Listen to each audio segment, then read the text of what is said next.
சென்னை தாம்பரம் அருகே பார்வதி நகர் பகுதியில் செயல்பட்டு வரும் ஹார்ட்வேர் கடையின் முதல் தளத்தில் பயங்கர தீ விபத்து ஏற்பட்டது.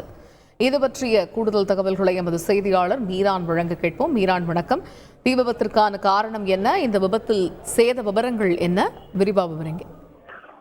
வணக்கம். சென்னை தாம்பரம் அருகே இருக்கின்ற பெருங்குளத்தூர் பார்வதி நகர் முடிச்சூர் சாலையில் ராஜேஸ்வரன் என்பவர் சொந்தமாக ஹார்ட்வேர்ஸ் கடை நடத்தி வருகிறார். இந்த ஹார்ட்வேர்ஸ் கடை முதல் தளம் மற்றும் தரைதளத்தில் இந்த ஹார்ட்வேர்ஸ் கடை இருக்கிறது. இந்த கடையில் மொத்தம் 10 ஊழியர்கள் வேலை பார்த்து வருகிறார்கள். மேல்தளத்தில் 6 ஊழியர்கள் வேலை பார்த்து வந்த நிலையில சுமார் ஒரு 12 மணி அளவில் மேல்தளத்தில் இருந்து திடீரென புகை வந்தது. இதை பார்த்த ஊழியர்கள் அங்கிருந்து அலறி அடித்துக் கொண்டு வெளியே வந்தார்கள். சற்று நேரத்தில் மேல்தளம் முழுவதுமாக தீப்பிடித்து எரிய தொடங்கியது. உடனடியாக தாம்பரம் தீயணைப்பு படையினருக்கு கடையை அந்த பகுதியில் இருப்பவர்கள் தகவல் தெரிவித்தார்கள்.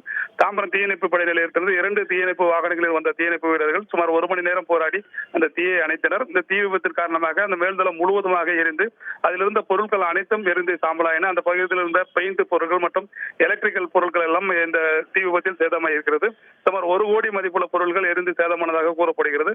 மின் கோளாறு காரணமாக இந்த தீ விபத்து ஏற்பட்டதா என்ற சந்தேகத்தின் பேரில் பீர்க்கன்காரணை போலீசார் இது தொடர்பாக வழக்கு பதிவு செய்து விசாரணை நடத்தி வருகிறார்கள். இந்த தீ விபத்து காரணமாக பெருங்குளத்தூர் பார்வதி நகர் முடிச்சூர் சாலையில் கடும் போக்குவரத்து பாதிப்பு ஏற்பட்டது.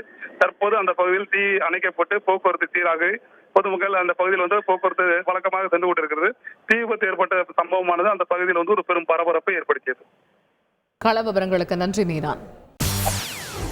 செய்திகளை உடனுக்குடன் தெரிந்து கொள்ள உடனே சப்ஸ்கிரைப் பண்ணுங்க.